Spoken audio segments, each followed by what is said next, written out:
to announce that we can help you find your perfect match. I'm selling mine. Why am I doing this again?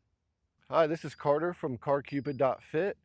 And before listing my ISF up for sale on Cars and Bids, I wanted to make a video that I wish most sellers would make when listing their car for sale on the internet. I actually purchased this car from Hubie, another member of the community. He owns a dealership that's been in his family for generations. A very trustworthy person, someone I respect very much in the automotive industry, and a wonderful enthusiast and driver in his own right. He actually had folks find this car in Nevada, and it was in his personal collection, and I traded him 1977 Datsun 280Z and all of the money to my name essentially for this car. I think it had a little bit under 9,000 miles on it when I first got eyes on it. Everything was serviced. Germain Lexus of Dublin, just convenient, wonderful family dealership. I think they're all over the place these days. Matter of fact, back in 2008, right about the time that this car came out, that dealership let me drive one of these when I was, I must have been, right out of college at that point in time. Probably wouldn't have lent me the keys to this vehicle, but they did. And it must have had an exhaust on it already. It sounded like a Harley Davidson. I took it home, piled my roommates in. We went for a spin, and really that's what started my love for this car. So this car was bone stock, brand new, flawless, still is. When I got it, the only exception to that was front end PPF on the car, which remains. And there's actually, if there were any flaws in the car, I think there's one spot where the PPF actually saved the car from a rock chip on the hood. So it's done its job. It's still in perfect shape. So starting with what I've done to the car, obviously I'll start at the back where it's most aggressive. Carbon roof spoiler, carbon deck lid spoiler, and the carbon diffuser. I also added tail lights as well as lit LED bumper lights that are brake lights and the turn signal. Those look pretty cool. Stock suspension does have H&R spacers on it. Full carbon lip kit. The front bumper and the side skirts are actually tucked in about as far as they can go. I would actually say I would prefer if they were actually pulled out a little bit more. This is as conservatively as they could be mounted, just to keep it as safe as possible for shipping. If you wanted to pull them out a little bit more and give it a little bit wider, lower stance there's actually room to do that. These diffusers are getting extremely hard to find. Oh, and I don't want to forget those rear spats on there as well. I've got smoked LED taillights and bumper lights wired into brakes, flashers, turn signals. I have a clear set of bumper lights as well as obviously the factory reflectors and factory taillights. To open it up, I did an X-Force catback exhaust. Easy, simple, clean solution for this. Basically, it's just a Y to the mufflers for the sound, and I have the stock exhaust that'll come with the car as well. Obviously, this is quite a bit for an ISF, but this is how I always envision the car.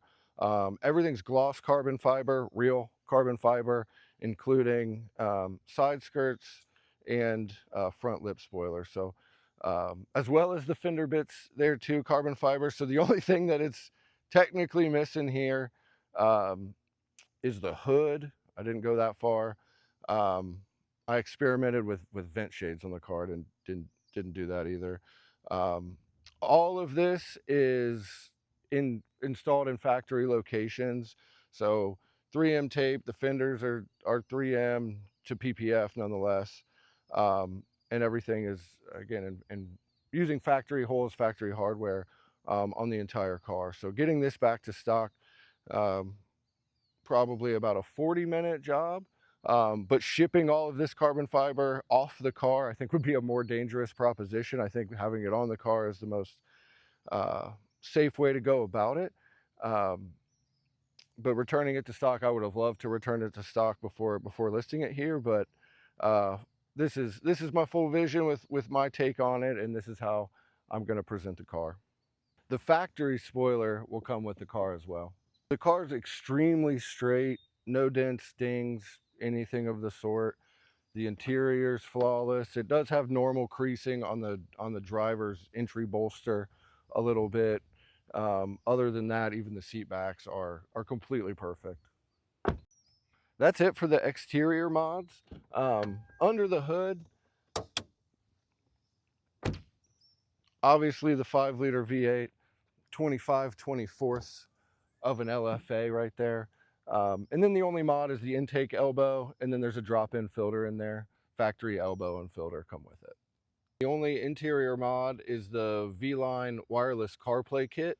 So basically you just hit the aux button and your screen goes to CarPlay, Android Auto, what have you. Full touchscreen remains, and all the normal AC controls, all of that is factory bezels, and all of that. Works great, wireless, flawless, and it's actually the best CarPlay system I have in any of my cars.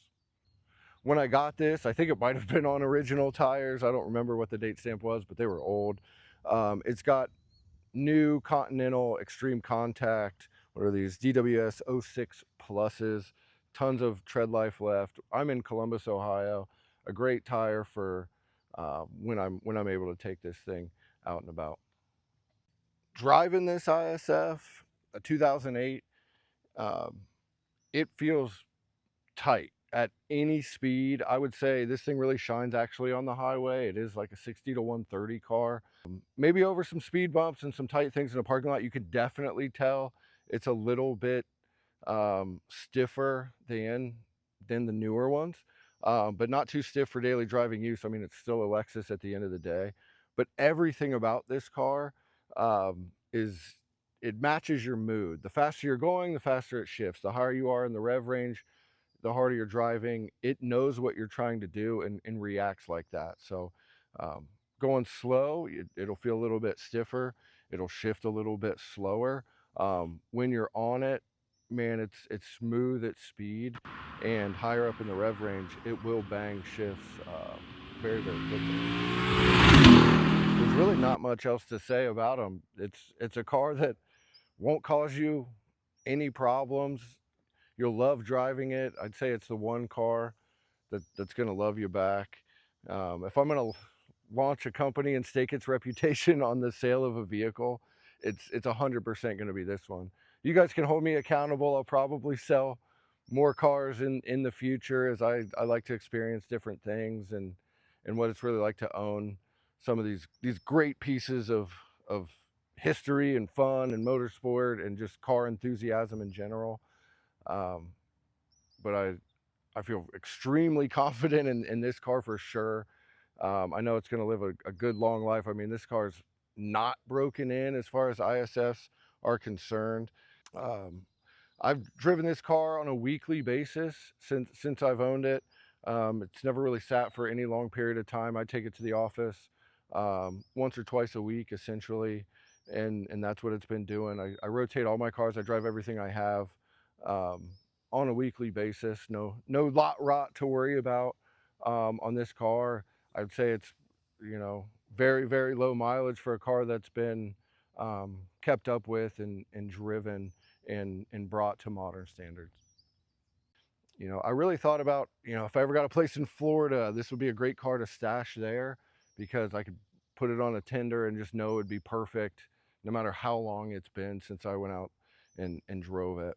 Reliability, sound, not just the exhaust sound, but the intake sound, how tight it drives, how good it feels, how good the leather is, how good the Mark Levinson sound system is.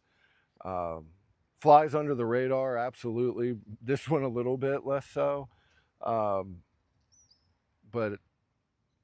people still give me quite a bit of looks, and at the office, I think more people have actually asked to buy this car than anything else in my collection. Least favorites, they didn't make it in a stick.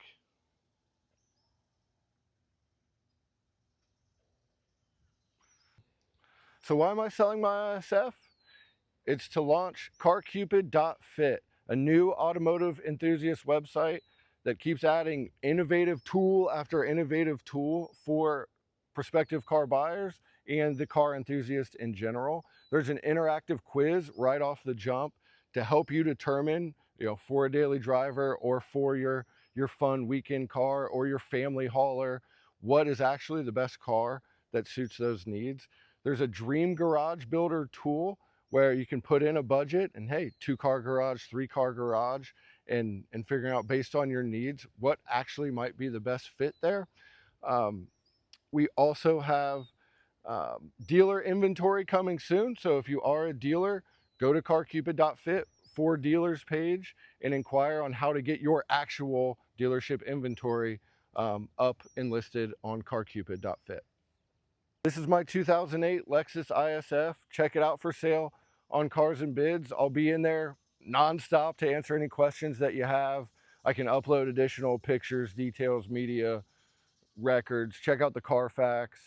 Everything in there should be, it's probably more accurate than what my memory is, to be honest with you. But I have everything on this car, so anything that you guys need to see, I've given a ton to Cars and Bids and upload, and they cherry pick and kind of curate these listings a little bit. So I'm happy to answer anything out there, any curiosities, questions about this or anything else in my collection.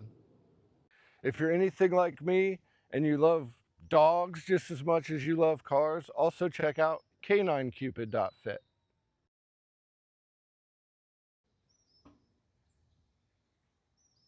I'm not doing anything. The wheels aren't even clean. Should we tell them the real reason I'm selling it is that I got fired or no?